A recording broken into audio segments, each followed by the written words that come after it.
સમારોહ યોજાયો। નગર પ્રાથમિક શિક્ષણ સમિતિ વડોદરા સંચાલિત માધ્યમિક શાળામાં વિદ્યાર્થીઓનો વિદાય સમારોહનું આયોજન અને માર્ગદર્શન સેમિનારનું આયોજન કરવામાં આવ્યું હતું, જેમાં પ્રથમ ડોક્ટર શ્યામપ્રસાદ મુખર્જી માધ્યમિક શાળા ખાતે રાખવામાં આવ્યું હતું। ધોરણ 10માં અભ્યાસ કરતા વિદ્યાર્થીઓને કંપાસ બોક્સ સામગ્રીનું વિતરણ કરવામાં આવ્યું હતું, સાથે બાળકોને માર્ગદર્શન પણ પૂરું પાડવામાં આવ્યું હતું।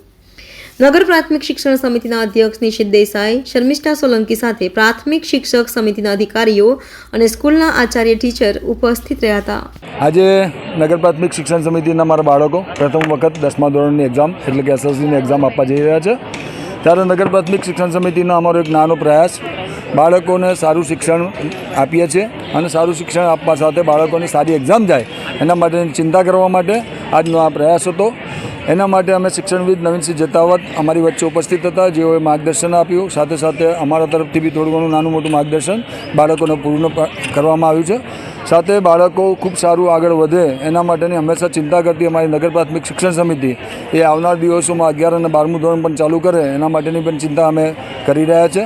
એના માટેની પણ જે તૈયારીઓ કરવાની છે એની બી અમે અમારી તૈયારી કરી રહ્યા છે, પણ સાથે સાથે આ બાળકો ખૂબ સારી માત્રામાં પાસ થાય, આગળ વધે એના માટે બાળકોએ જે અત્યાર લગી અભ્યાસ કર્યો છે અભ્યાસ એડે ના જાય અને એના માટે એમને માર્ગદર્શનમાં ક્યાંય કમી ના પડે એના માટેની આજની આ તૈયારીમાં બાળકોની વચ્ચે ઉપસ્થિત રહી અને બાળકોને જે અમારા તરફથી માર્ગદર્શન આપવાનું હતું એ માર્ગદર્શન આપ્યું છે। એક કીટનું વિતરણ કર્યું છે, જે કીટની અંદર એમને ટ્રાન્સપરન્ટ પેડ અને ટ્રાન્સપરન્ટ જે કંપાસ બોક્સ હોય છે એ આપવામાં આવ્યો છે, જેના કારણે બાળકોને એક્ઝામની અંદર કોઈ વસ્તુની કમી ના પડે।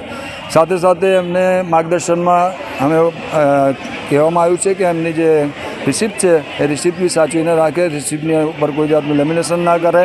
સાથે રિસિપ્ટની અંદર આપના માધ્યમથી વડોદરા શહેરના બધા જ બાળકોને કહેવા માગું છું કે રિસિપ્ટને કોઈ લેમિનેટ ન કરાવે, એની અંદર સહી થતી હોય છે, એની અંદર પુરવણી લખાતી હોય છે, તો એ રિસિપ્ટને બી જાળવીને રાખવી એ પણ એ બાળકોને શીખવાડવામાં આવ્યું છે। બાળકો આગળ ખૂબ વધે એના માટેના પ્રયાસો આજના દિવસે આ 4 સ્કૂલોની અંદર અમારા 10મા ધોરણની એક્ઝામ ચાલુ થઈ રહી છે, ત્યારે 4 સ્કૂલોની અંદર જઈને વારાફરતી અમે આ કાર્યક્રમ કરી રહ્યા છે। પ્રથમ અમે ડૉક્ટર શ્યામાપ્રસાદ મુખર્જીથી આ શાળાની અંદર આ કાર્યક્રમની શરૂઆત કરી। આભાર।